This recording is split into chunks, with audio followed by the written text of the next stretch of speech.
Matt and Pam, thank you. 13 teams are already in. We'll crown 14 more tournament bids today, and one of them will come out of the Maine BU game.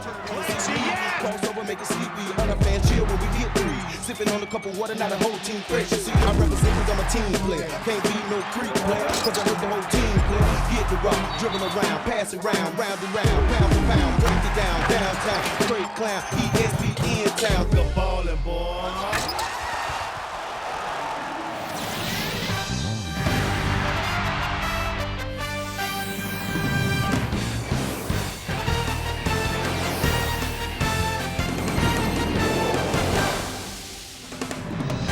Well, that'll get your blood flowing before noon in the East, and they're set to tip Maine and the BU Terriers. The champion of the America East Championship will go to the NCAA Tournament. BU, of course, with perhaps the best finish so far that we've seen during championship week when they knocked off Hartford Stain Don't Shot at the final second. Digger Phelps is here. I'm Carl Ravitch. Basketball on ESPN and ESPN2. Billy Collins going to try to get his club in to the NCAA Tournament. Maine, by the way, has never been there. Digger and I will be here all day. ESPN's presentation of Championship Week is presented by 7-Up and your local 7-Up bottler. Make 7-Up yours. And in part by Physique. For free samples and more, visit www.physique.com.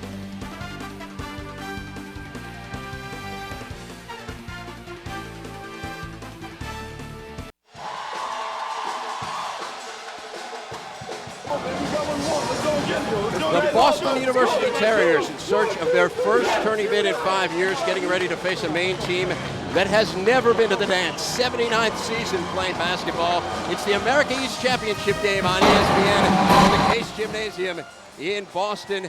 Sellout crowd on hand, 1,800 fans. You see some fans have traveled from Maine for this one.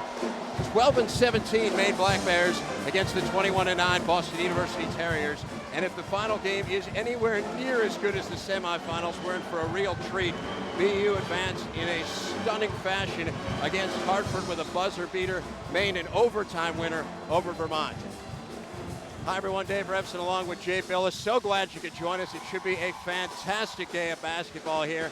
And Jay, unlike the other conference tournaments where teams are kind of jockeying for seeds in the tournament, it's win or go home for these guys. Well, it's the way it was in the old days. One bid from this conference, winner take all. And there's a lot of pressure on these players, and one player that can handle it for Maine is Eric Green, the Black Bears' leading scorer. It's a very difficult matchup, a guy that can take a smaller guy down into the post. He can go around a bigger guy out on the perimeter, an outstanding scorer and a very tough leader.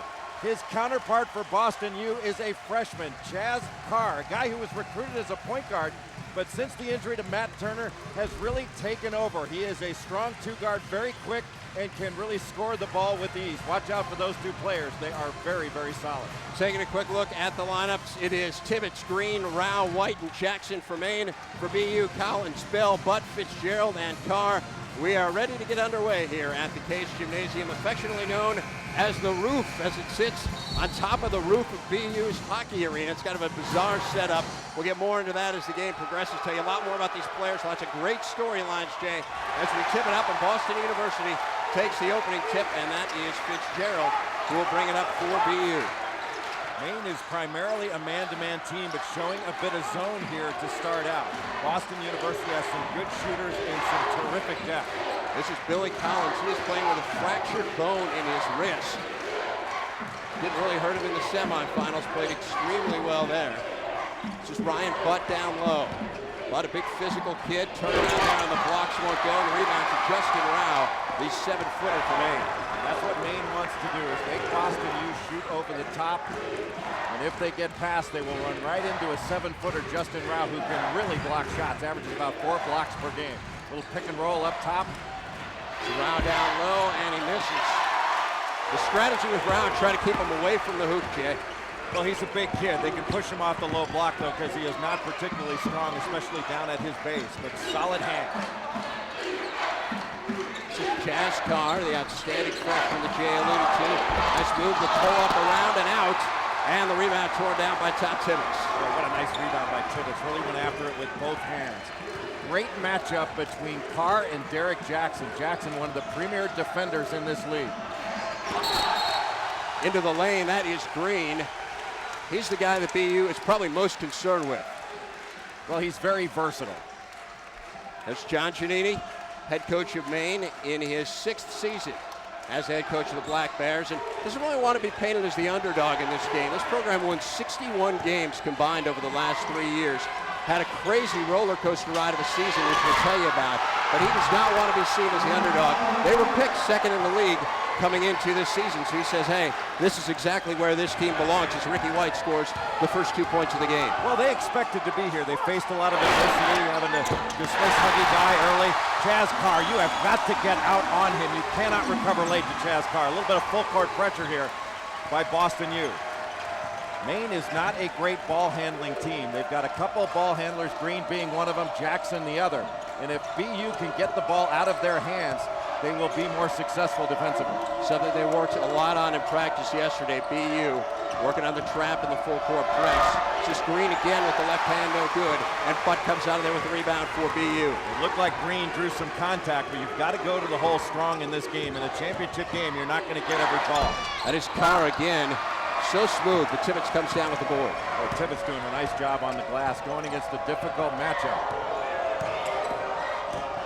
Now into the lane, the penetration and the foul. Actually, they're going to call the offensive foul there. So Butt doing a nice job as he draws the charge at Derek Jackson. As we take a look at Dennis Wolf in his 8th season at Boston University, he has taken this team to the tournament once before. That was in 1997. They were bounced out in the first round by Tulsa. One of the rewards for being the highest seeded team in this conference is you get to have the championship game on your home floor. The semifinals, quarterfinals were played last week, and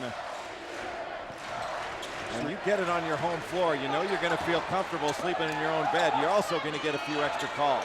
Well, I'll tell you what, I'm a huge fan of that format, Jay. We can talk a little bit more about it as we shot. Bell loses the ball there, and Maine comes out of there with it. Now, I'll tell you what, I mean, I think, look, you know it's a one-bid league. You've got to reward the regular season, and this is the way to reward success in the regular season. Rao, that's going to be a goaltend. That one's going to go as it was off the glass.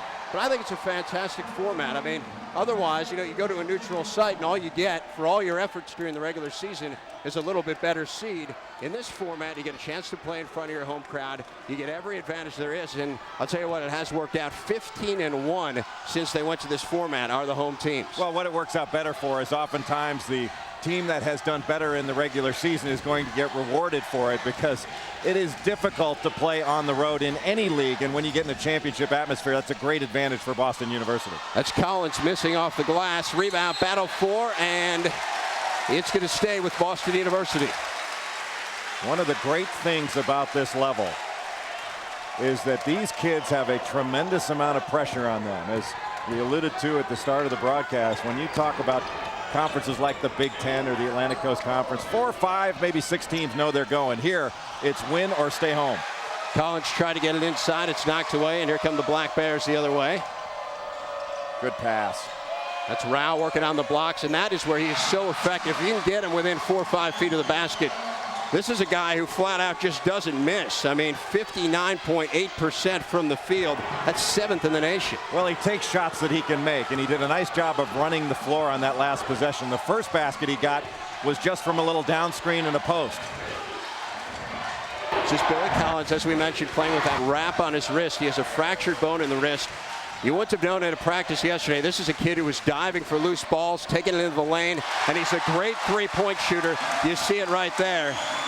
First in the league in three-point percentage, over 44%, and he gives BU even now at 6-6.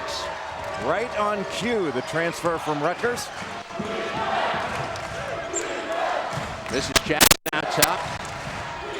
Tibbetts again down low to Rao, unable to corral it. Now he does get it. Boy, terrific catch by Rao. That easily could have been a turnover. They're going to reset the offense now. BU solid defensively as well. Staying between their man and the basket, not contesting passes around the perimeter, but they build a wall around the basket. Turnaround no good with the shot clock winding down, and here comes BU the other way. Terriers on the run, into the lane, Fitzgerald. And we have a whistle and a foul. Drew the foul on Todd Tibbetts. It is all tied up in the America East Championship game. Justin Rao and the Maine Black Bears hanging in there against the heavily favored Boston University Terriers.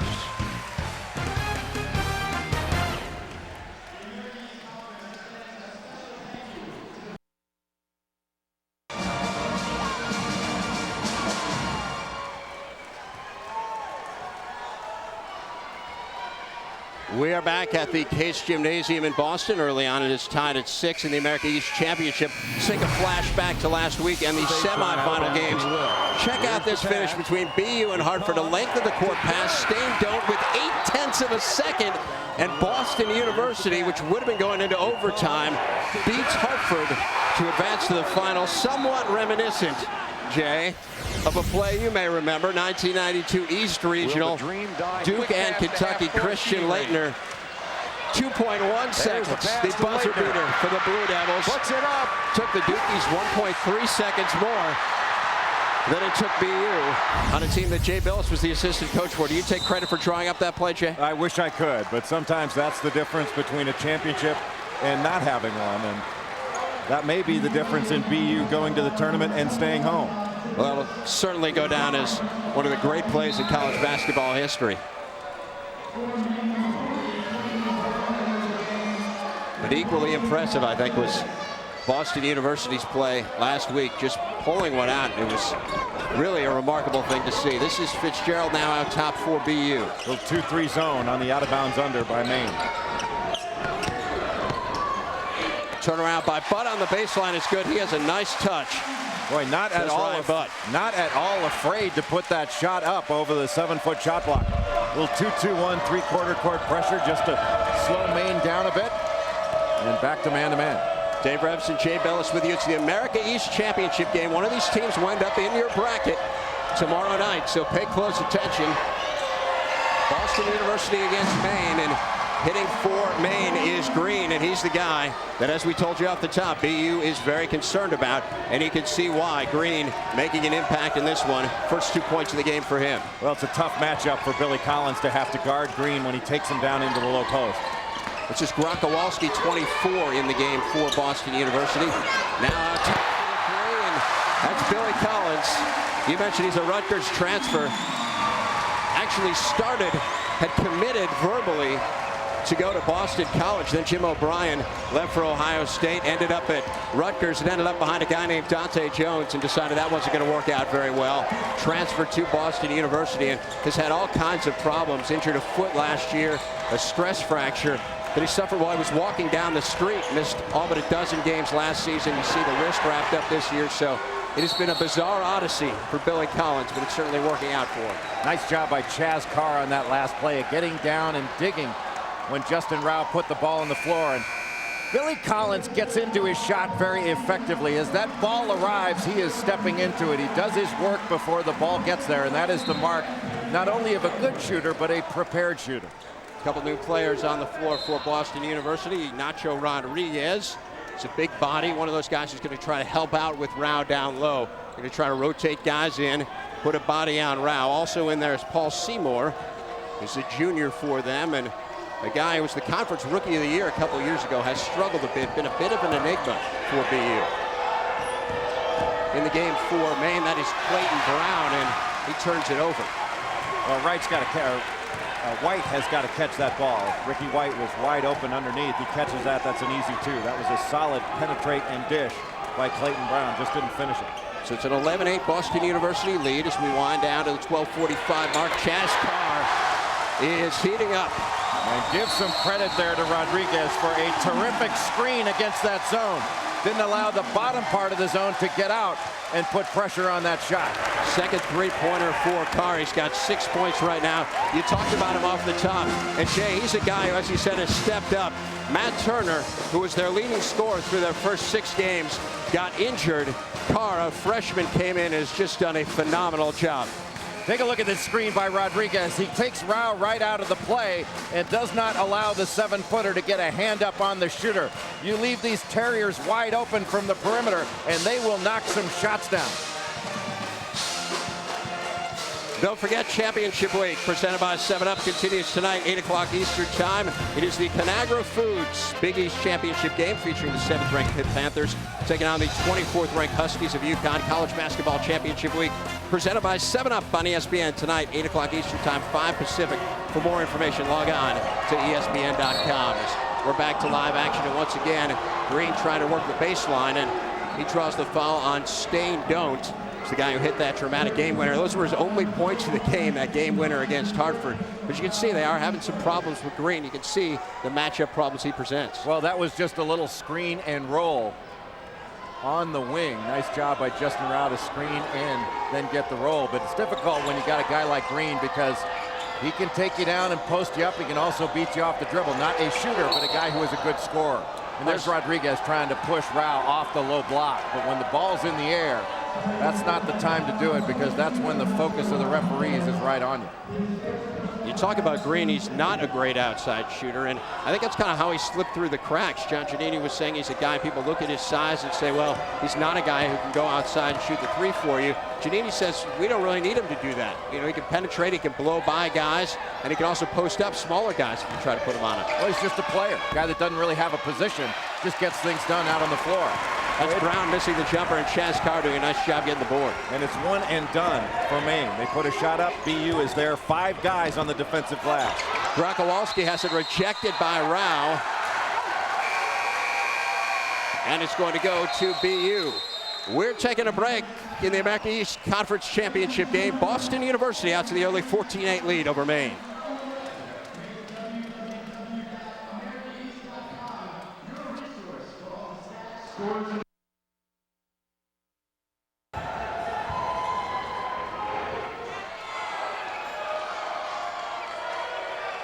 We're back at the Case Gymnasium in Boston. Dave Revson and Jay Billis with you, the American East title game. And there you see Billy Collins, who has played a major role so far, 6 points already for BU. And this was diving for loose balls, taking it in the lane in the game for Boston Who says University. players don't come out of New Hampshire? Not only Billy Collins, but Matt Bonner at the University of Florida, guy who will be playing in the NCAA Tournament next week. And Billy Collins wants to join him. He's had a solid year, a guy who can handle and pass, a good shooter, and very tough.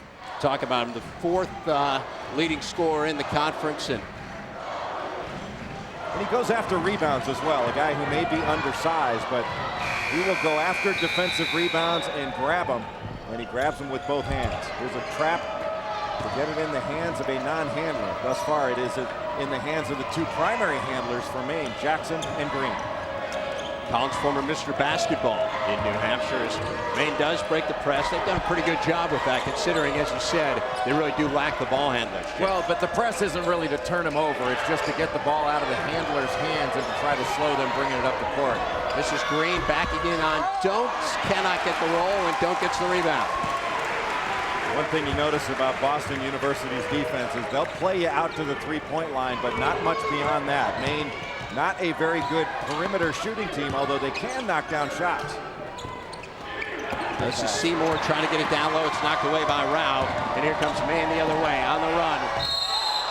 White called for the offensive foul. Nice job there by Krakowalski.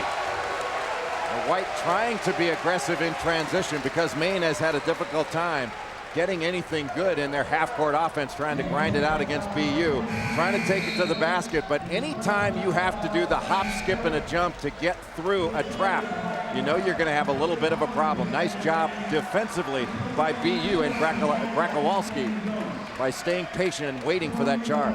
The Terriers just a tough defensive team, 7th in the nation in field goal percentage. Opponents shooting just 38.7% against them.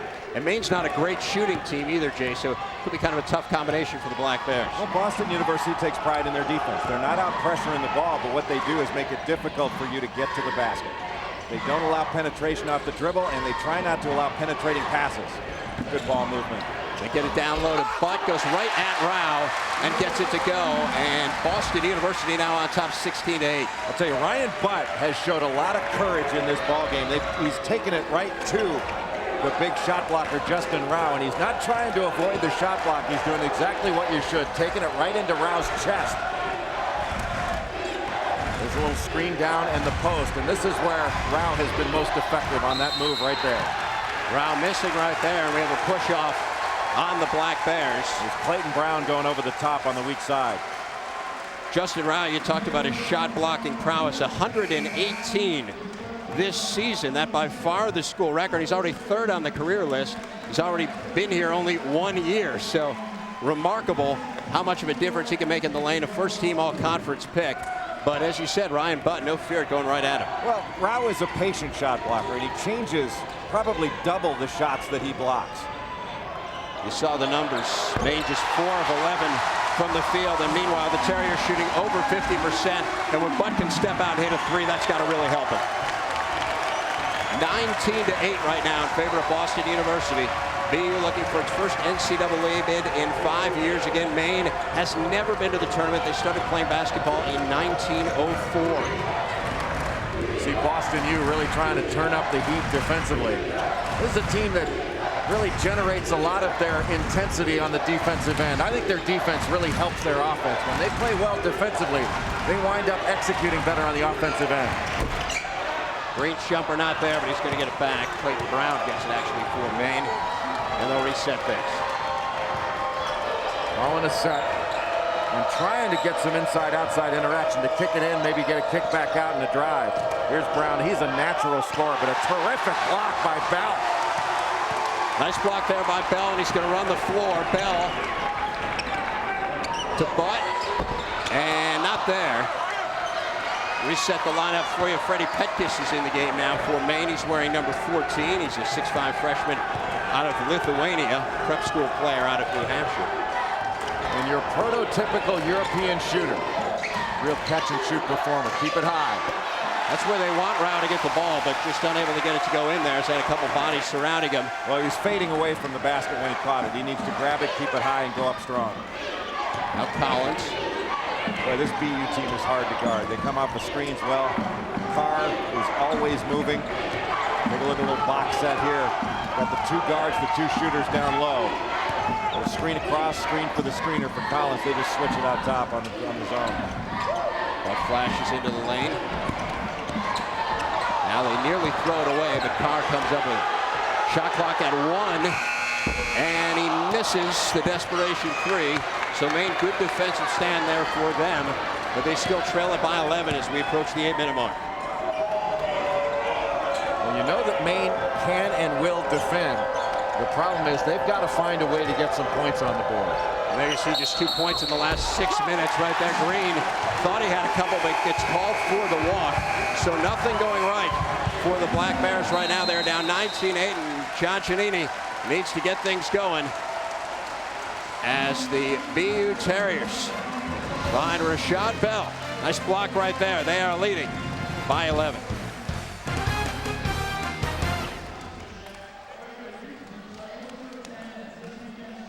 USA Tilt.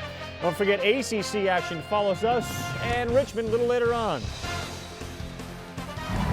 Okay, Carl, thanks a lot. The America East title and an NCAA bid on the line here, and it's Boston University, the 2nd seed in the tournament, highest remaining seed, out to the 19-8 lead over the Maine Black Bears. And BU has just dominated this game. Really everything going right for them, Jay. Well, they've defended very well. They've run their stuff. This is a team that is very well coached. Actually, both teams are. John Giannini does a nice job, as does Dennis Wolf at Boston U. Dennis been here 8 years. He was an assistant at Virginia, an assistant before that at Wake Forest under Bob Stack. And I remember back when he was an assistant in St. Bonaventure under Jim O'Brien. Long history in this game, a guy who really coaches defense very well. And he has made a nice home for himself here at Boston University, where there have been a lot of outstanding coaches over the years. Played collegially at UConn. In fact, his daughter, Nicole, like the 4th best prospect in the country among women's high school basketball players, and she's going to be playing for UConn next year, so name to keep an eye on. This is Chaz Carr out top for the Terriers. Carr 6 points in this ball game. Now the jumper on the way is good, and I'll tell you what, if they can get Seymour involved, they're really feeling good, because he has been another enigma for them this year, but a player who has a ton of potential. And that 3-pointer maybe will get him going. Well, he struggled with his confidence at times, but a guy who, when he shoots it with confidence, can really knock it down. And Maine has got to do a good job of getting out the shooters, making them put the ball on the floor. Clayton Brown walking down low, and Clayton Brown gets that one to go. It's a junior transfer out of James Madison, and those his first 2 points of the ball game. Brown is one of the top scorers in New Jersey high school history, a guy who really plays instinctively. Giannini doesn't have to call a lot of sets for him. He's better in a free-flow environment. This is Seymour out top. Going to work one-on-one against Petkis, and he draws the foul. Got bailed out there. Probably nothing there for Seymour, but his aggressiveness taking the ball to the basket once he saw a man look rewarded him. So Seymour will go to the line where he shoots nearly 77% on the season, trying to add to a 12-point Boston University lead.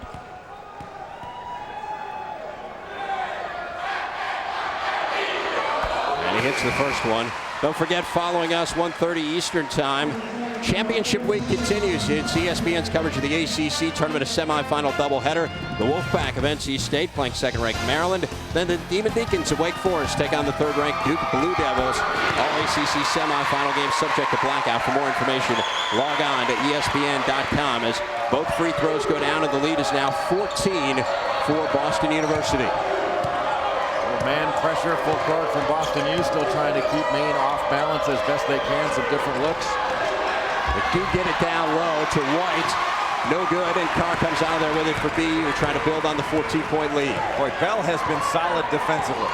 Very active inside and gets deflections, gets his hands on a lot of balls. Well, Dennis Wolf said he is the most athletic player that he has had since Tunji Awajobi, and a lot of people might remember that name. He was a 4-time all-conference pick in this conference. Now Bell missing there. Rebound is tied up, and it's going to be a foul against Seymour. Well, Tunji Awajobi was a man among boys in this league. An outstanding player. That was the last time Dennis Wolf's team made it to the NCAA Tournament in 1997, when Awajobi teamed up with Joey Beard to take the Terriers to the dance. Terrific team.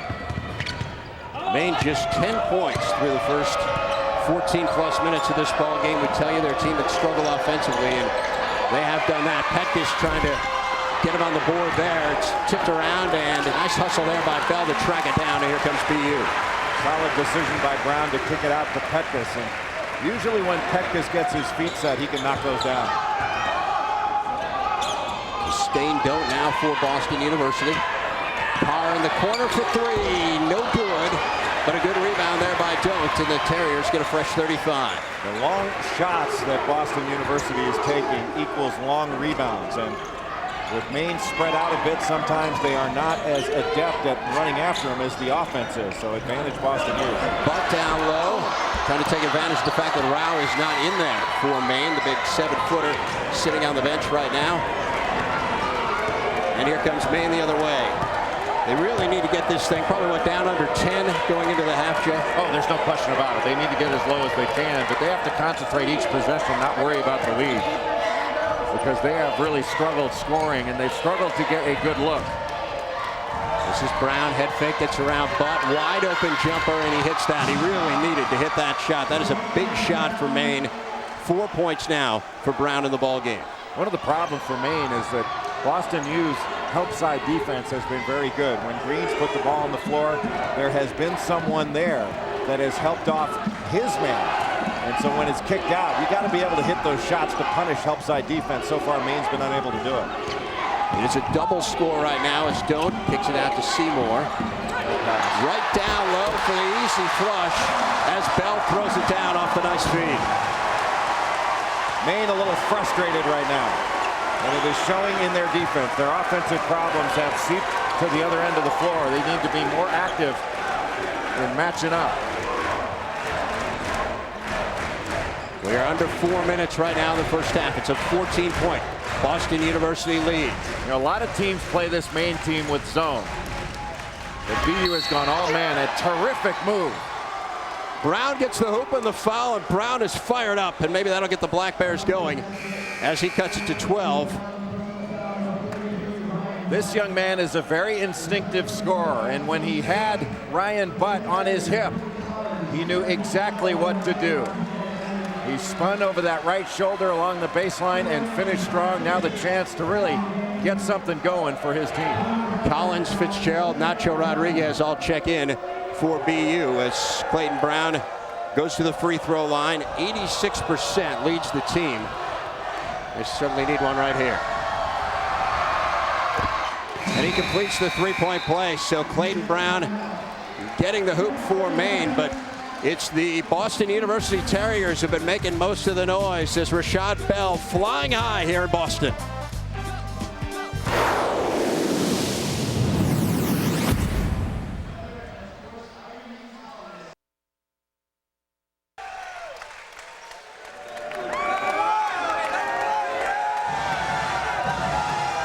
The 77th all-time meeting between Boston University and Maine in basketball, and by far the most important one. You can see BU on top.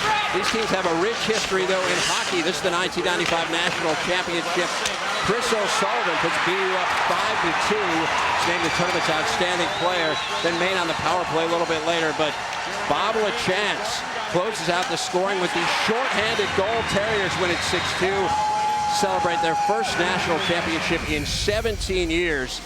A lot of notable hockey alums as we take a look at the history between these two in championship games. Chris Drury of the Avalanche, Tony Amani of the Blackhawks, Keith Kachuk of the Blues, Jim Craig, goalie of the '80 Olympic team, all played at BU.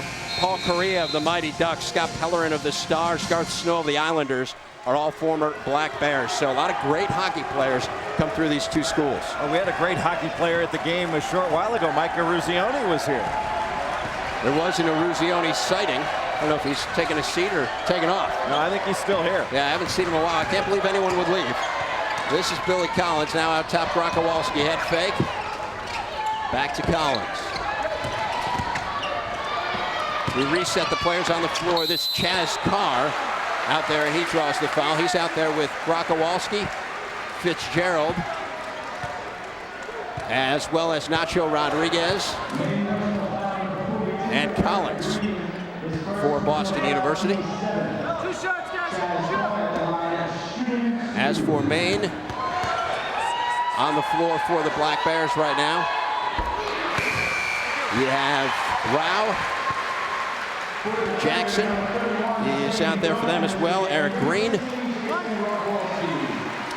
Also on the floor, Todd Tibbetts. And Derek Jackson as those free throws go.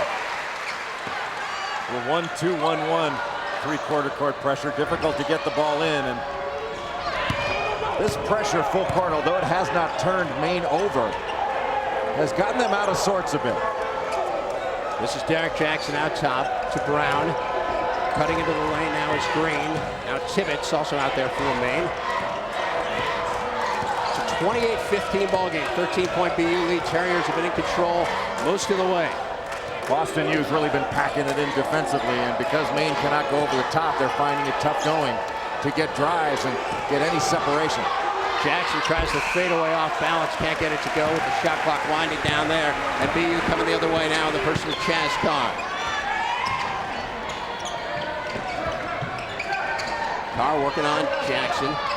Jackson, a great defensive player, shut down TJ Sorrentine. Was the conference player of the year in the semifinal game, held him to just 4 field goals. 4 of 21, and Sorrentine couldn't get an open look. Jackson did a really nice job of moving his feet, staying with him. Now Carr trying to drive, recovers, dishes it off nicely, and they make something out of nothing like that right there as the hoop is converted by Butt. There's where losing the handle might have even benefited Carr, almost like dropping a kick and then letting the defense over pursue. It's actually Nacho Rodriguez who got the hoop there. View a little bit obscured. Either way, it gives Boston University a 15-point lead right now over John Giannini's Maine team as we take a look at it again. And as you said, Jay, kind of benefits there from the loose ball. Yeah, the loose ball, when it went down, Eric Green came off of Rodriguez where he would have been to try to box out. And that opened Rodriguez for the easy dish as you take a look at Dennis Wolf. Don't forget, a little bit later today on ABC Sports, it is the NHL. Sure to catch all the action. A trio of great regional matchups. Rangers and Penguins, Red Wings and Blues, or the Kings and the Avalanche. That is later today on ABC. And take a look at the significance of that game. The Western Conference standings. And Detroit absolutely running away with it. So we're not going to have those standings, but I can tell you that they are running away with it. Avs and former Terrier Chris Drury are in second, leading the Northwest Division, but a lot of ground to make up on Detroit, which already amazingly has 98 points at this point in the season. Jackson getting it down low to Brown. He's really been the only consistent offensive player for them. That's 9 points now for Brown. Well, that was a terrific pass by Jackson because he passed away from the defense, not just to the offense, and he really led Brown into his move. Nicely done. A 2-3 zone now. More conventional zone look for Maine. It's a 30-17 Boston University lead. Staying don't now Chaz Carr. Get it down low again. Rodriguez nowhere to go though. When you're staring Rao in the face, that could be a little bit intimidating. Boston U doing a nice job of screening up top, the top guys in that zone to try to get their guards an open look. Again, we have an NCAA tournament bid on the line right here. Maine trying to get there for the first time ever. Boston University trying to get there for the first time since '97. Don't forget, coming up, it is the 7-Up halftime report. Carl Ravitch and Digger Phelps standing by in the studios. They'll preview those ACC games. It's the Conference USA final and Bubble Busters. That's all coming up at the half. And Jay, you had a chance to see the ACC games yesterday. Some questions for you. First off, Virginia, have they played their way out of this tournament? Probably they have. I think it's going to be very difficult for Virginia to get in based on the way they finished up the season. They're good enough, but their resume might not get them in. But these Bears have been sleeping a little bit in this ball game offensively. The lowest first half point total they had this season to date was 20 against Vermont in February. And in this ball game, they are sitting on 17. They need to get 3 more points just to equal their lowest output. Otherwise, a new record that you don't want to have in a championship game. Now, that's the dubious distinction you're not looking for. Collins for 3, and he drains it. What a terrific timeout by Dennis Wolf to set that up. There were only 10 seconds left on the shot clock, and he wanted to get a good look, knowing that with 50-some seconds left, he was going to get the ball back. That is solid coaching by Dennis Wolf. So Collins, 3 of 3 behind the arc. We told you he came in leading the conference in three-point shooting. You can see why. Now trying to answer is Jackson, and that's not going to go. And Boston University now with no shot clock can work for one last shot. They have a 16-point lead, and this crowd coming to its feet at the Case Gymnasium. What a terrific job by Dennis Wolf and his staff to call that timeout, get a good shot and a score, and now the opportunity to get even another. In the corner, Collins, another 3. Billy Collins is absolutely lighting it up. As we go to the break, Collins with an exclamation point. Boston University on top by 19. And Dennis Wolf has to be feeling very good as he heads to the locker room, Jay. Well, he has to be feeling good because he did a terrific job of coaching and getting his team into the mindset of getting 6 points in the last 50 seconds. And this building is shaking right now, and Billy Collins has made it that way. Shoots a bit of a line drive, and with that injured wrist, it is amazing he's even out there. Terrific first half for Billy Collins. You wouldn't know he has a broken wrist. 12 points, 5 rebounds. Boston University by 19 over Maine. Let's go to Carl Ravitch and Digger Phelps in the studio. Guys?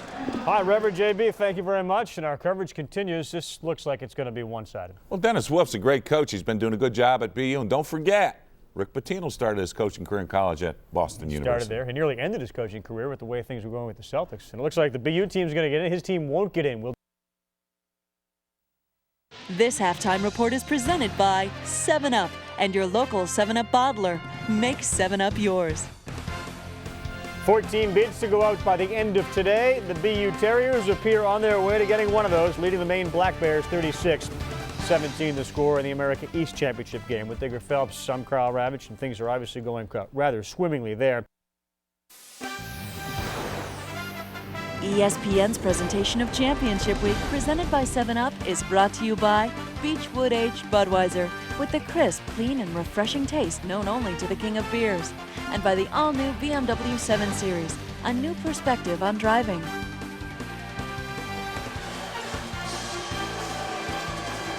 We are back in Boston. The Boston University Terriers getting ready for the second half. Not sure exactly what was said in the huddle, but probably something to the effect of, you know what we did in the first half? Keep on doing it, because they are up 36-17 on Maine with an NCAA bid on the line. Hi everyone, Dave Revson and Jay Billis back with you. And Jay, I'll tell you what, BU the best three-point shooting team in this conference, but no team shoots as well as they did in the first half. They were out of their minds. Well, they shot very well against this Maine zone, especially Billy Collins. Collins was 4 of 4 in that first half from three-point range, and an outstanding job by Boston U of moving the ball and themselves against this defense. And Billy Collins had a terrific first half. 12 points as Boston U went 8 of 11 from three-point range. And what was most impressive to me, though, of the 12 field goals that Boston U had in the first half, 11 of them were assisted. And this young man, Kevin Fitzgerald, really did a good job of sharing the ball. He had 5 assists in that first half. Not spectacular, but incredibly solid. We will do the math for you. That is 72.7% three-point shooting. Collins trying to add to that, and he misses it.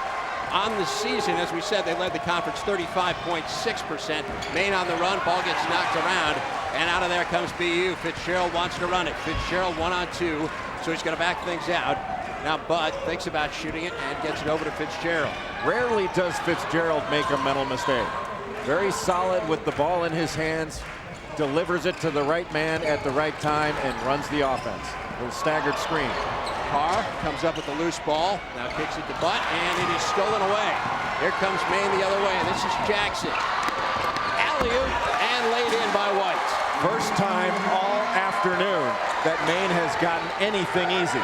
And they got it because Boston U was a little bit impatient offensively, got going a little bit too fast. Back to the box set. Same starting 5 for both teams. Todd Tibbetts, Derek Jackson, Eric Green, Ricky White, and Justin Rao for Maine. Kevin Fitzgerald, Chaz Carr, Rashad Bell, Billy Collins, and Ryan Butt for Boston University. Different mindset defensively for Maine. They're turning up the heat, going to man-to-man. They do not match up well with Boston U, but they're going to it anyway. Carr gets the bank off the 3, and that's when you know things are going your way. Chaz Carr, 11 points now. He becomes the second Terrier in double figures. Saturday banking hours in Boston. 39-19 BU. 20-point lead as Rao trying to work on the blocks, and we're going to have a foul down low. It's going to go against the Terriers. Chaz Carr facing up, giving a little jab step as Jackson moved back just a bit. It allowed Carr the separation he needed to squeeze one off, and Carr kissed it off the glass. Probably didn't call it, but it counts just the same. Looks great in the box score. Chaz Carr, second team all-conference as a freshman. It's a guy that they stuck with throughout the recruiting process, and they were rewarded by getting him to come here to Boston. Now Carr so explosive to the hoop, but can't finish. And Maine coming the other way. There is no one in the ACC or the Big East that's any quicker than Carr. Young man has jets, and next year when Matt Turner gets back off that separated shoulder, he is redshirting.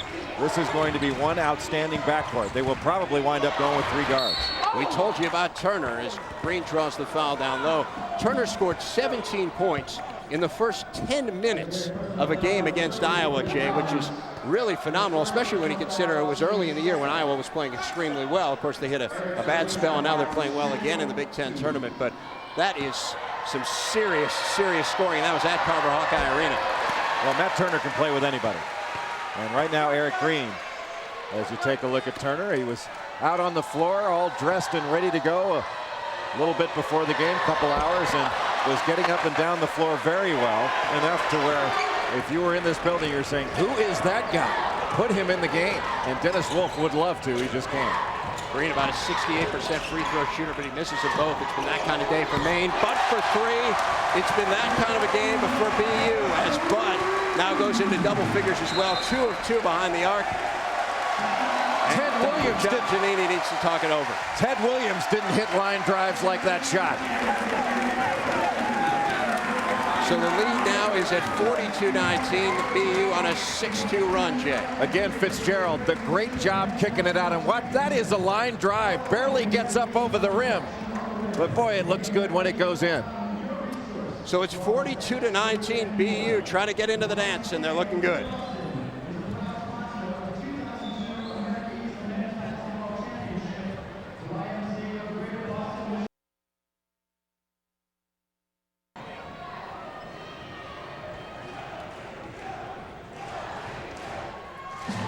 We are back in Boston. Boston University on top of Maine, 42-19, thanks in large part to some phenomenal three-point shooting. That's Ryan Butt hitting his second of the game. The big guy stepping out and hitting the three. Everyone's hitting him for them, Jay. And give credit to Kevin Fitzgerald. Fitzgerald did a nice job of getting the ball to Butt along the baseline. And Ryan Butt must have grown up shooting in a gym that had a 12-foot ceiling, because that thing is a line drive, but he hits it. I'd say that's a fairly significant differential there, too, in the three-point shooting. I mean, that is just remarkable when you take a look at it. 10 of 14 for BU, 0 of 2 for Maine as Fitzgerald penetrates and Rao comes up with the block. We talk about the presence of Rao.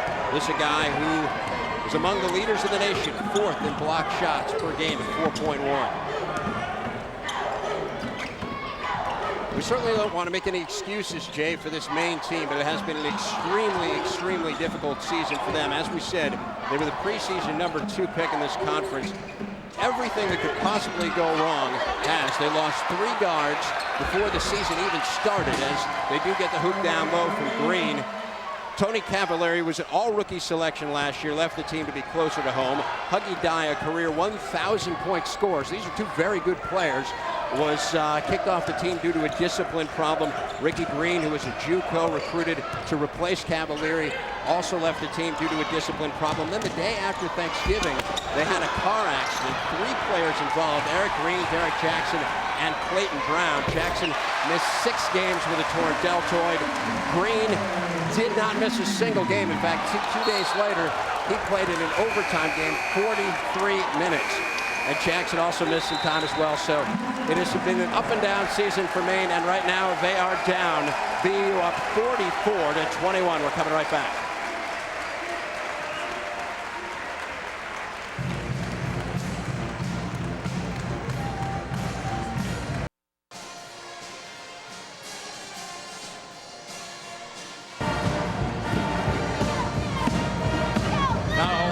About for the Maine Black Bears. They're down 44-21 against Boston University. We talked about some notable alums from BU. How can we leave out Micah Ruzioni, the captain of the gold medal winning Olympic hockey team?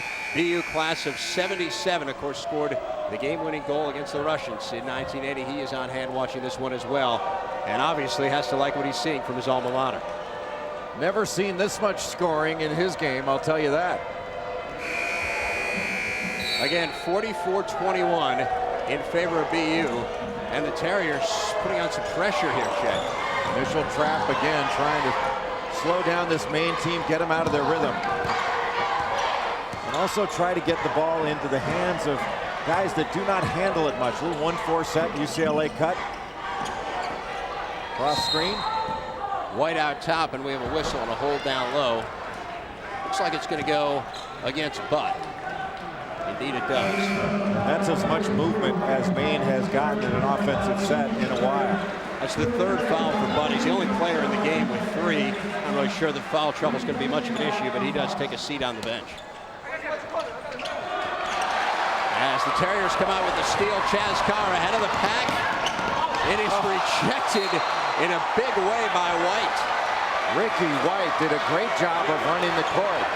Everybody from Maine was along the baseline for that out-of-bounds play. When Collins tipped it away, it was a sprint. And White with the spectacular block, timing it just perfectly as Carr left his feet. That's solid. Nacho Rodriguez, 42 in the game for Butt, who, as we're told, has 3 fouls. BU resets the offense. Fitzgerald running the show as he has most of the game. Now coming up with the steal is Green. Green taking it in, and Carr gets called for the reach. What a nice job defensively by Eric Green. Sticking with Chaz Carr all the way around those screens, not allowing himself to be picked off. You can see Green on the right side of your screen. Keeping with Chaz Carr as he tries to get open on the wing. Denying, trying to get the steal, keeping that right arm out in the passing lane. This young man has proven to be a really difficult matchup for most teams. Well, Green leads the conference in steals, 1.8 per game. He's in the top 9 in the league in 5 different categories, Jay, as he hits the first free throw. He's first in steals, as we said, third in assists and scoring. He's 9th in field goal percentage and rebounding. So just a great all-around player. As you said, he's kind of a man without a position, but what he does is just plays every position. Yeah, he's just a player. That's the thing. I don't think John Giannini has really limited him by putting a number on him like he's a 2-guard or a 3-man or anything like that. He's just a player, and he's a winner. And that's really been the story with this Maine program over the years. I mean, they've won 61 games over the last 3 years heading into this season and expected to do well again this year. They've beaten some big-time programs. Marquette, Providence, St. Louis. It's 44-23, though, in this one. They have a huge uphill climb as they trail BU. Got a foul on the floor. Collins on the drive. We're at the Case Gymnasium in Boston, Massachusetts, affectionately known as The Roof. The Roof to its friends. And BU is on fire in The Roof. They are leading in a big way. Dave Revson and Jay Billis, as BU's on top by 21 against Maine. Again, playing for a spot in the NCAA Tournament. And Chaz Carr continues to put on an impressive show. Well, that was just too easy. Chaz Carr got the ball on ball reversal, just gave a little head and shoulder fake, and everybody left their feet. 15 now for Chaz Carr. New face in the game for Maine is Joe Campbell. As Green gets fouled down low, Campbell is number 32. Kind of an interesting story. A walk-on, played center in high school. He's a freshman, not a guy, there you see him, not a guy they expected to play a whole lot. But due to all the defections and all the problems they have with the team, with the injuries, all the stuff that we chronicled, they ended up moving him outside and saying, hey, you're going to need not only to play for us,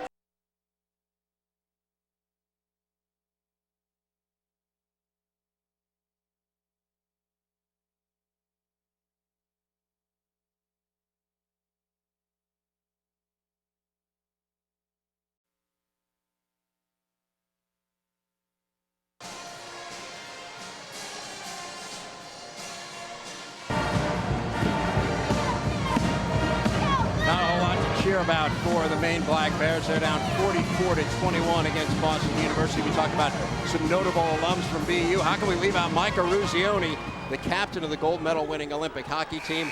BU class of 77, of course, scored the game-winning goal against the Russians in 1980. He is on hand watching this one as well, and obviously has to like what he's seeing from his alma mater. Never seen this much scoring in his game, I'll tell you that. Again, 44-21 in favor of BU, and the Terriers putting on some pressure here, Jay. Initial trap again, trying to slow down this Maine team, get them out of their rhythm. And also try to get the ball into the hands of guys that do not handle it much. Little 1-4 set, UCLA cut. Cross screen. White out top, and we have a whistle and a hold down low. Looks like it's going to go against Butt. Indeed it does. That's as much movement as Maine has gotten in an offensive set in a while. That's the third foul for Butt. He's the only player in the game with 3. I'm really sure that foul trouble is going to be much of an issue, but he does take a seat on the bench. As the Terriers come out with the steal, Chaz Carr ahead of the pack. It is rejected in a big way by White. Ricky White did a great job of running the court. Everybody from Maine was along the baseline for that out-of-bounds play. When Collins tipped it away, it was a sprint. And White with the spectacular block, timing it just perfectly as Carr left his feet. That's solid. Nacho Rodriguez, 42 in the game for Bud, who has been told he has 3 fouls. As BU resets the offense. Fitzgerald running the show as he has most of the game. Now coming up with the steal is Green. Green taking it in, and Carr gets called for the reach. What a nice job defensively by Eric Green. Sticking with Chaz Carr all the way around those screens, not allowing himself to be picked off. You can see Green on the right side of your screen. Keeping with Chaz Carr as he tries to get open on the wing. Denying, trying to get the steal, keeping that right arm out in the passing lane. This young man has proven to be a really difficult matchup for most teams. Well, Green leads the conference in steals, 1.8 per game. He's in the top 9 in the league in 5 different categories, Jay, as he hits the first free throw. He's first in steals, as we said, third in assists and scoring. He's 9th in field goal percentage and rebounding. So just a great all-around player. As you said, he's kind of a man without a position, but what he does is just plays every position. Yeah, he's just a player. That's the thing. I don't think John Giannini has really limited him by putting a number on him like he's a 2-guard or a 3-man or anything like that. He's just a player, and he's a winner. And that's really been the story with this Maine program over the years. I mean, they've won 61 games over the last 3 years heading into this season and expected to do well again this year. They've beaten some big-time programs. Marquette, Providence, St. Louis. It's 44-23 though in this one. They have a huge uphill climb as they trail BU. Got a foul on the floor. Collins on the drive. We're at the Case Gymnasium in Boston, Massachusetts, affectionately known as The Roof. The Roof to its friends. And BU is on fire in The Roof. They are leading in a big way. Dave Revsett and Jay Billis as BU's on top by 21 against Maine. Again, playing for a spot in the NCAA Tournament. And Chaz Carr continues to put on an impressive show. Well, that was just too easy. Chaz Carr got the ball on ball reversal, just gave a little head and shoulder fake, and everybody left their feet. 15 now for Chaz Carr. New face in the game for Maine is Joe Campbell.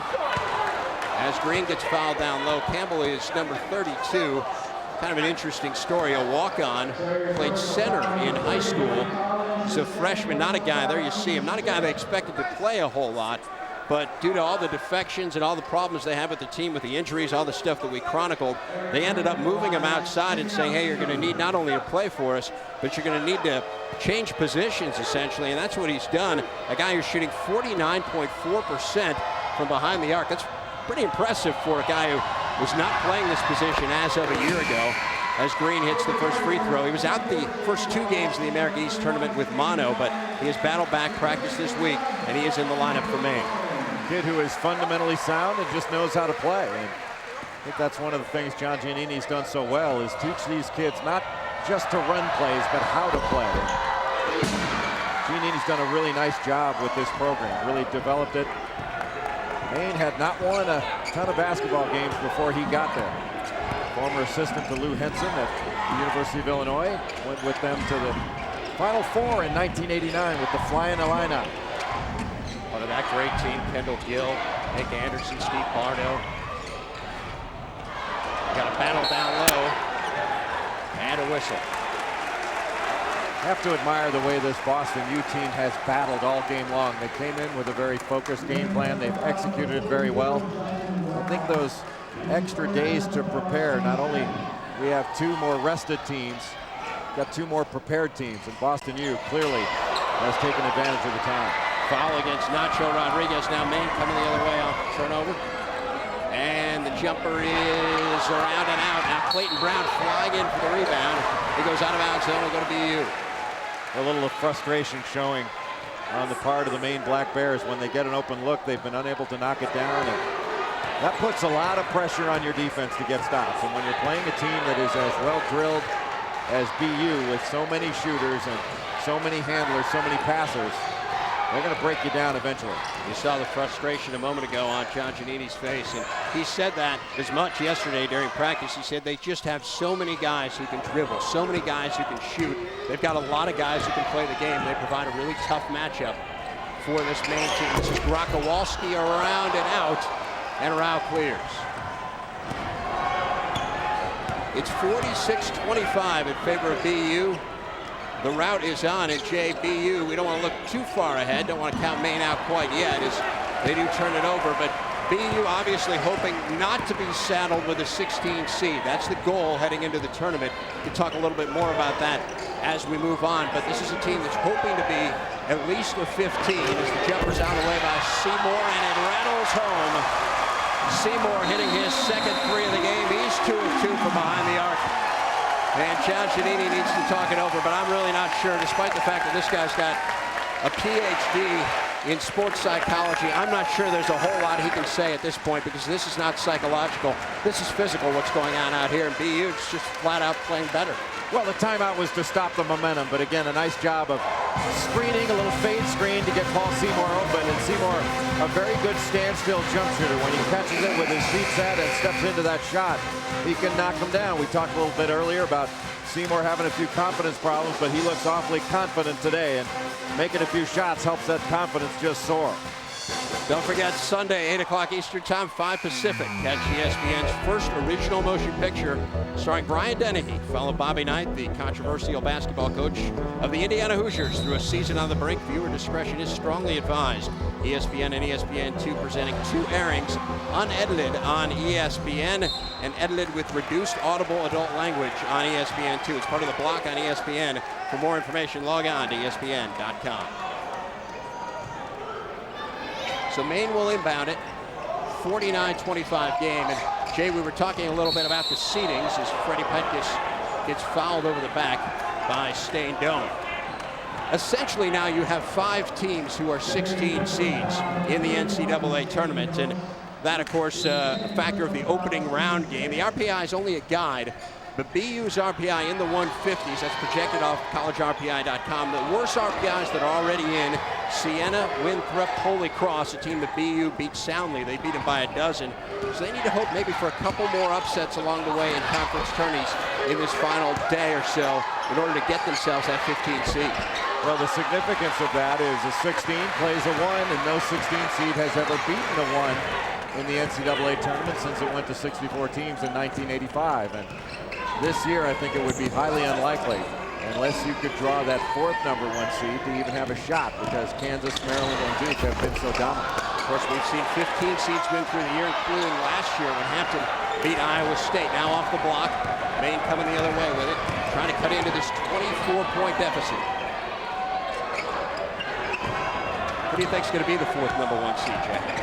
Well, it depends what happens in the Conference USA tournament today. If Cincinnati wins it, I think they'll ultimately get it. Oklahoma, though, is a team that has played well all season long. I don't think gets near the credit they deserve.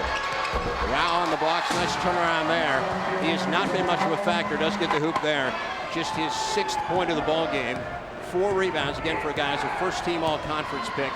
Transfer from a small NAIA school in Florida, played at a very small parochial high school in central Massachusetts. Not a guy that a lot of people knew about. In fact, they only had to win a recruiting battle between Wagner and Quinnipiac to get him.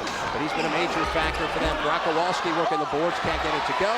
But the rebound does go by Nacho Rodriguez.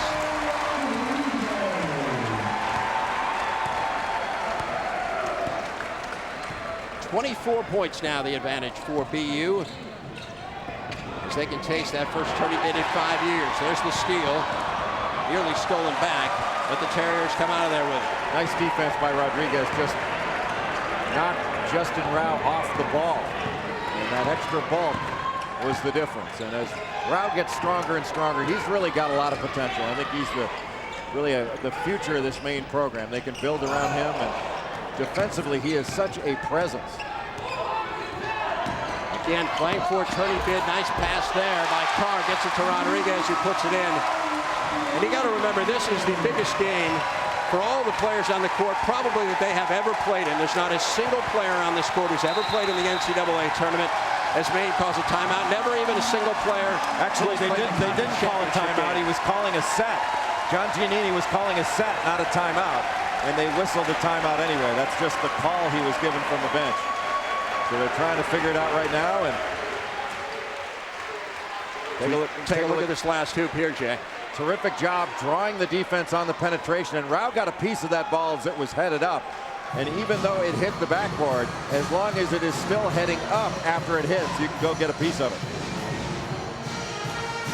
So they're getting things cleared out right now. We do ultimately end up with a timeout on the floor.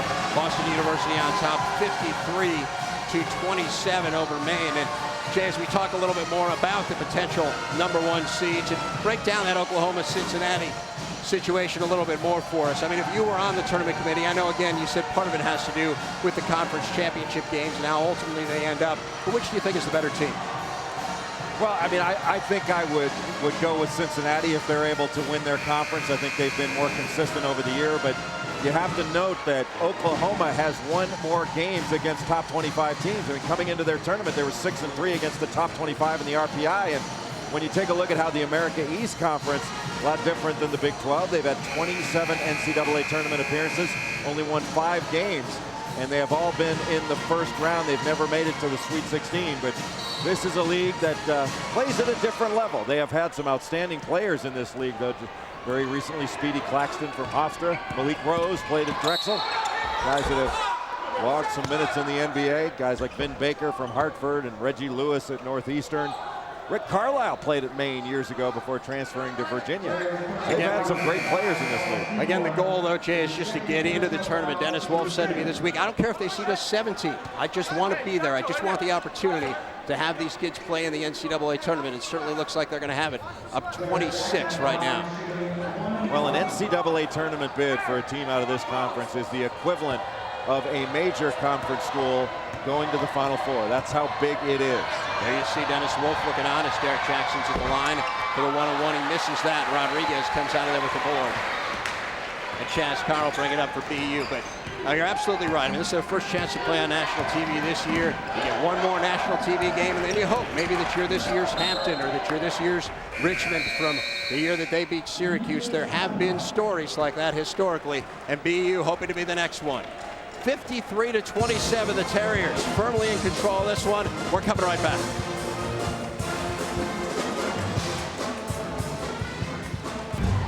We are back as championship week presented by 7-Up continues. Kyle Ravitch, thank you very much. Boston University out to its biggest lead of the game, up 53-27 on Maine. And just a reminder, 4 o'clock Eastern time on ESPN2. Championship week continued here on the ESPN family of networks. The Mid-Eastern Athletic Conference Championship game between Hampton and Howard. 6 Eastern ESPN, it's Richmond and Xavier for the A10 Championship. Then it's 7 Eastern on ESPN2, the Mid-America Conference Championship, Bowling Green and Kent State. It's championship week presented by 7-Up on ESPN and ESPN2. And later tonight, it's a triple header, 9 Eastern on ESPN2, the Western Athletic Conference Championship, Tulsa and Hawaii. 10 Eastern on ESPN, San Diego State and UNLV battling in the EAS Mountain West Conference Championship. And then at midnight Eastern on ESPN, the Big West Championship, Utah State battling Cal Santa Barbara. College Basketball Championship week presented by 7-Up on ESPN and ESPN2. For more info, log on to ESPN.com. Jay, some intriguing matchups there. You look at the Western Athletic Conference Championship between Tulsa and Hawaii. Do you think both those teams are into the dance, irrespective of what happens? Well, I would think so. But you know what? You never know what's going to happen in that committee room. And when you don't get your automatic bid, you'd better have something on that resume. You can take care of business. Boston University has certainly done that in this game. The Terriers shooting incredibly well. 11 of 15 behind the arc. That's 73%. And that has been a big part of the story here today. This is Paul Seymour. Gets a down low to Rodriguez. Working on Rao. Nice head and shoulder fake. Can't get it to go, though. And the rebound is cleared by Timmons. Both Butt and Rodriguez have been unafraid to take it right at Justin Rao. Now out top for the 3. No good by White. And Collins goes high to clear for BU. Collins has done a nice job on the glass. He had 5 rebounds in the first half. On the defensive board, he has gone every single time. Seymour gets it to go, and the foul. So 10 points now for Seymour as he goes into double figures. And everything continues to go right for BU. Paul Seymour has come off the bench attacking for Boston U. When he caught the ball on the perimeter, he was ready to shoot. On that occasion, as the defense came to him, put it on the floor and attacked.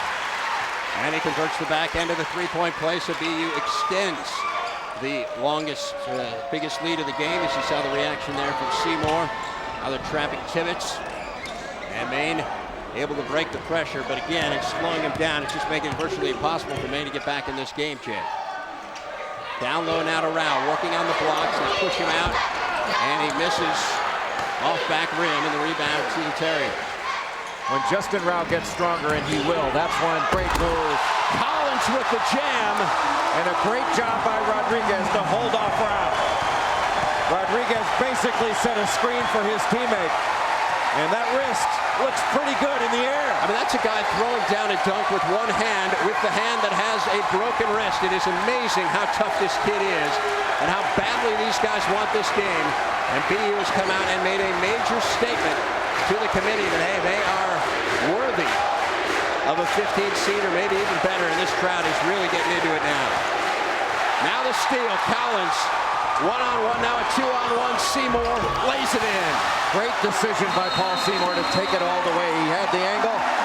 If he gave it up, he was just inviting a turnover. A well-run fast break. A 14-2 Terriers run has put them in command, 60-27 right now, as Maine has exhausted its final timeout. And Jay, at this point, again, like you say, you're just trying to stem the tide. There's not a whole lot you can say because it's just been dominance by BU.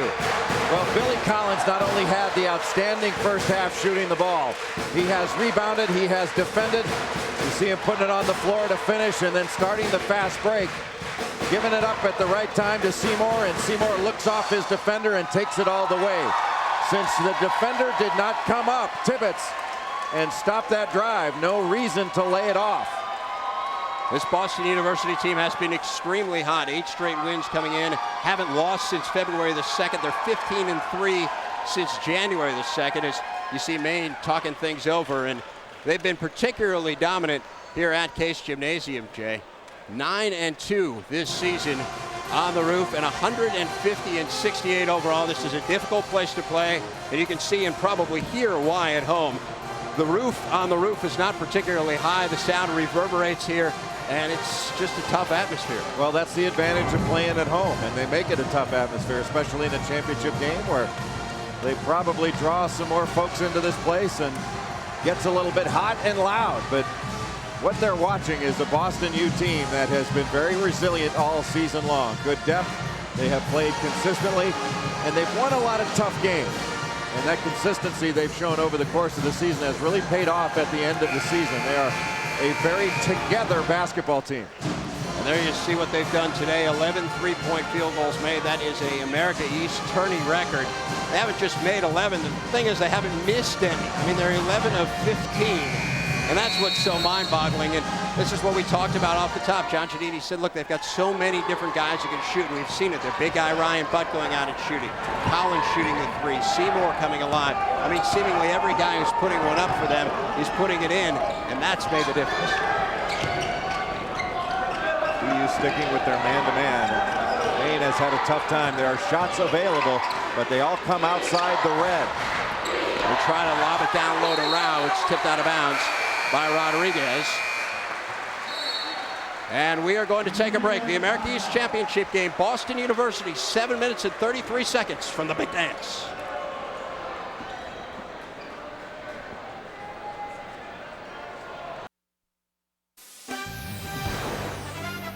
ESPN's presentation of Championship Week is presented by 7-Up and your local 7-Up bottler. Make 7-Up yours. And in part by Ford, America's #1 choice for 15 straight years.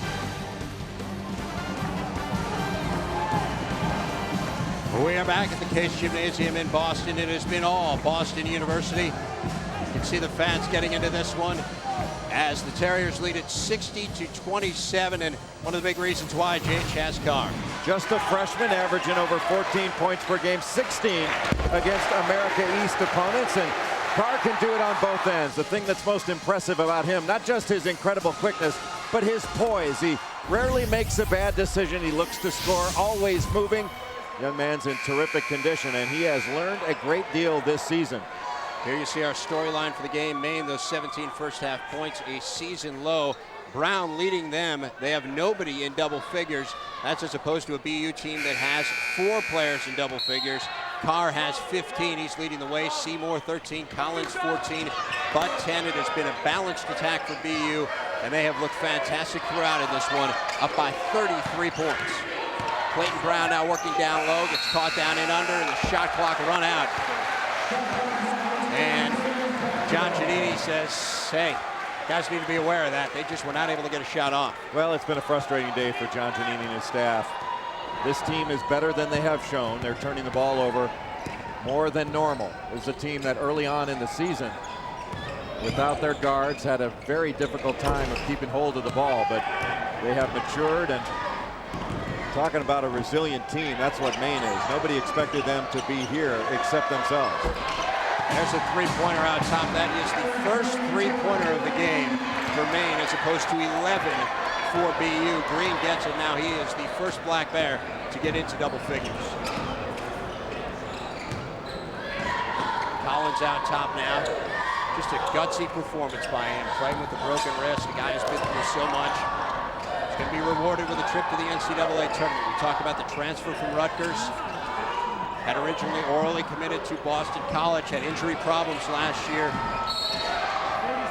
But he's been resilient, as has this entire BU team. We talked about the loss of their leading scorer, Matt Turner, at the beginning of the season. You can fold up your 10 at that point, and they certainly have not done that. No question about it. They fought all the way through, and they're fighting against a team in Boston University that really runs their stuff. Kids make good reads, make the right pass, and when you've got a versatile team like Dennis Wolf has that can all handle, pass, and shoot, gives a coach a lot of options. He can run his multiple option sets, and his players can execute. And we've seen some great execution here today. Collins comes up with a rebound, and BU just going to reset things up top. Obviously no rush for them. 2-3 zone for Maine. Terriers will be headed to their 6th NCAA tournament. Seymour out of the corner, not going to get this one. And the rebound tracked down by Brown. Jackson for Maine. As we said, this will be the 2nd tourney appearance under Dennis Wolf. Also went in '97. Lost to Tulsa in the first round there. They went twice under Mike Jarvis and once under Rick Pitino. As Carl alluded to at the half, Rick Pitino coached here. They also had a tourney appearance in 1959 and in fact advanced to the Final 8 in the nation that year, Jay, before they lost to the West Virginia team led by a guy named Jerry West. Pretty good ball player. He was pretty good, wasn't he? 60-30 in favor of BU. Chaz Carr thinks about it for about 25 and then decides against it. Now in the corner, Seymour can't get it to go, and the rebound is pulled down by Petkus. Boston U's defense has been solid. They stay in front, they stay between their man and the basket. And that's a pretty solid move by Justin Rao. A move when he gets stronger that is going to be easier and easier for him. I really think this young man's got a bright future ahead of him in this league. Rao has not been a huge factor in this game, and he was one of the players they talked about trying to take out of this game. Just 6 points, 4 rebounds. Again, a guy who was a first-team all-conference pick. We talked about him as an NAIA transfer, a very small school in high school, parochial school in central Massachusetts. Not a guy that a lot of people knew a whole lot about. John Giannini says, you know, there's some games you look at him on tape and NBA scouts would be drooling, and then there's some games you look at him on tape and Division III coaches would be saying, I wonder whether this guy could crack my lineup. I mean, he's just a little bit up and down, but ultimately they do think he's going to be a great player. He's just now starting to be able to play at this level. Well, he's young and he's still learning. And he has had a difficult time today, primarily because Boston U has packed it in without a legitimate threat to go over the top against the zone. Or excuse me, against the man defense that sloughs off and makes it difficult to get anything off the dribble or the pass inside of that three-point line. Makes it awfully tough for a big guy to get the ball. Nice feed from Carr to Butt. Count the basket, and Butt will be going to the free throw line, looking to add to his 12 points. These Boston University guards really make terrific decisions. A nice little penetration, drawing the defense Rao right to him. And the rotation down a little bit slow by Clayton Brown. And a nice catch and finish by Ryan Butt. He's really had a terrific ball game. Butt unable to finish the three-point play, and the rebound pulled out of there by a new player in the game. That's Mark Flavin. Don't forget NC State and Maryland ACC semifinals coming up next. Chance to see the Terps, who almost certainly will be one of the 4 #1 seeds in the NCAA tournament when those brackets come out tomorrow. And there's Jackson hitting a 3, so finally Maine starting to heat up a bit from behind the arc.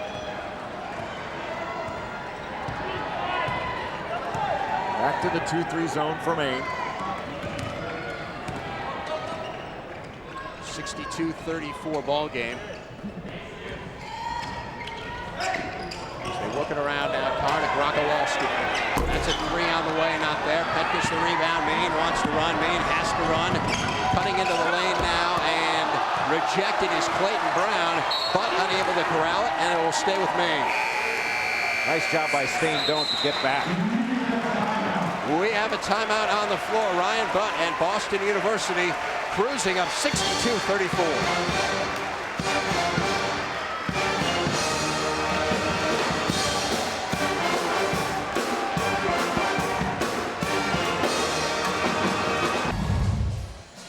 Thanks a lot, Carl. So Cincinnati looking great. Dave Rebs and Jay Billis back with you. It's Boston University and Maine. It's BU up big. And don't forget, tonight, 8 o'clock Eastern Time, the Conagra Foods Big East Championship featuring the 7th-ranked Pitt Panthers and the 24th-ranked Huskies of UConn. College Basketball Championship Week presented by 7-Up on ESPN. Tonight, 8 Eastern, 5 Pacific on ESPN. For more information, log on to ESPN.com. And definitely some America East ties. You see the former coaches from this conference. Jim Calhoun will be coaching in that game tonight for UConn, coached at Northeastern, won 250 games in the league. Mike Jarvis, as we said, was coach here at BU, as was Rick Pitino. So some good coaching bloodlines in this league, Jay.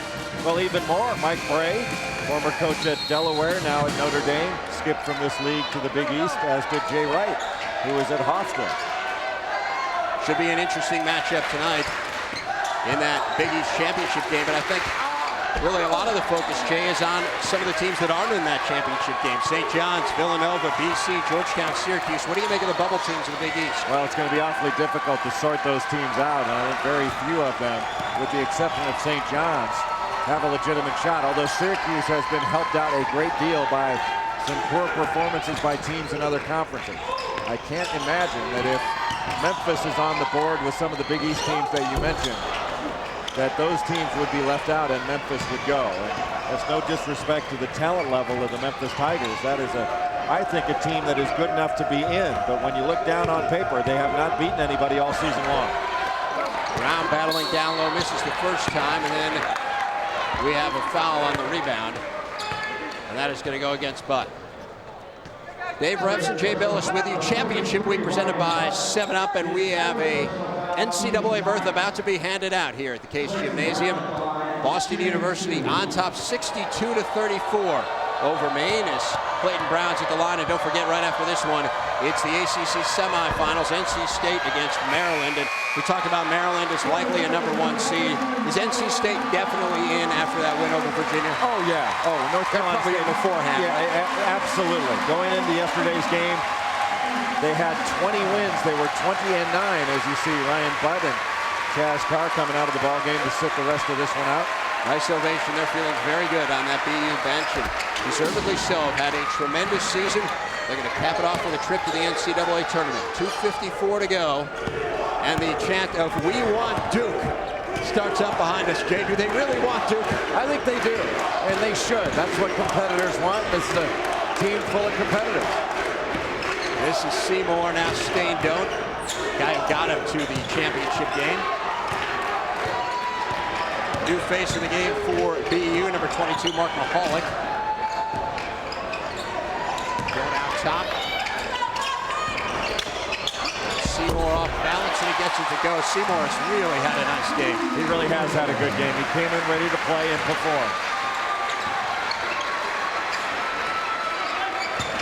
Flavin for Maine. It's a 64-35 game. And we will whistle on a foul on the Terriers.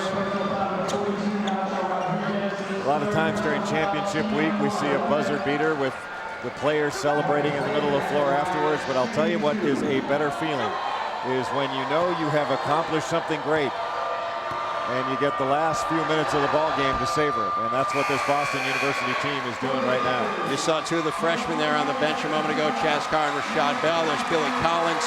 There you see Carr next to him. There's Bell.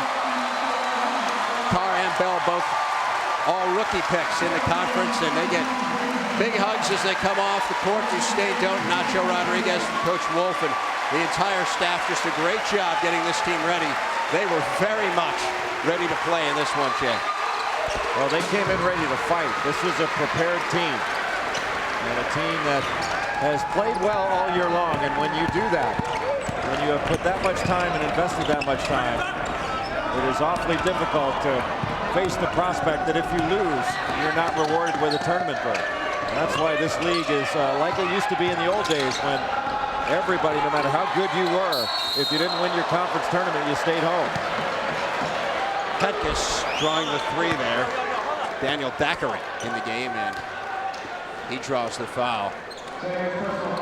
As we take a look at Dennis Wolf and take a look at where he ranks in terms of postseason wins by head coaches in the America East, and we're penciling in number 12 for him, so in a tie with Mike Jarvis right now, one behind Jim Calhoun. And as you say, some great coaches have been through this league, Jay. Well, it's really been a cradle for coaches where guys can come and learn the profession and learn it at the head coaching position, which is vastly different from being an assistant.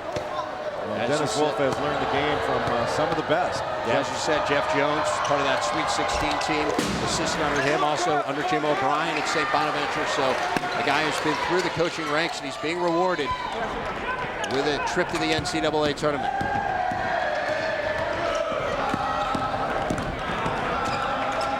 Mahalik brings it into the front court. Brock Kowalski thinks about it now. He's going to take it in, and no good. BU up 64-38. We're down to a minute and a half to go in the ball game. Freddie Petkus. Now the long three, not there by Jackson. And the rebound pulled down by the Terriers and Thackeray.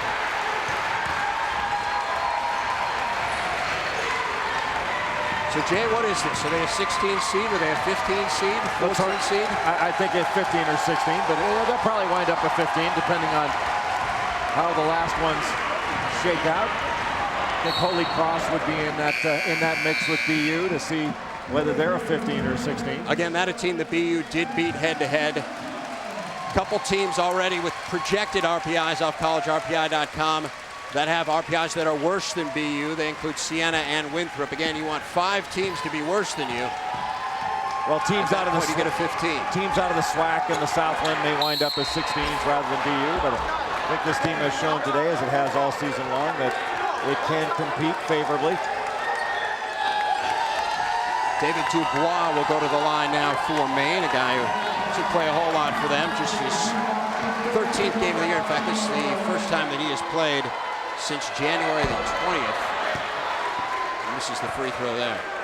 What an impressive performance from Boston U.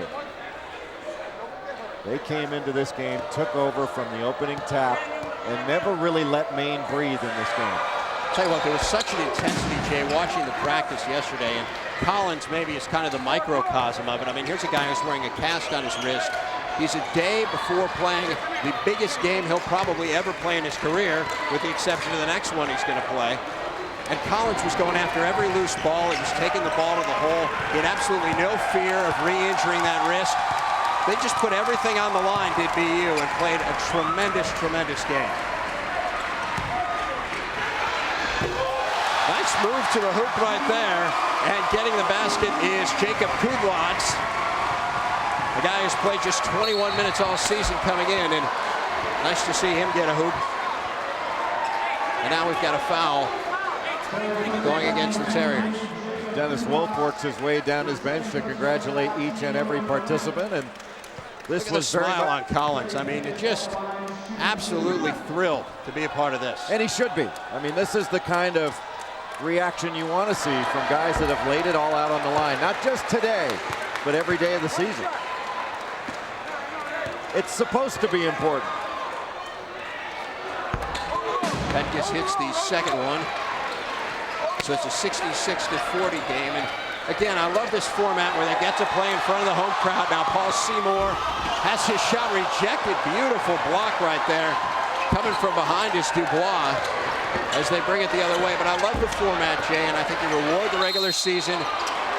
You have a great regular season. When you know it's a one-bid league, you get the chance to come and play in front of your home crowd.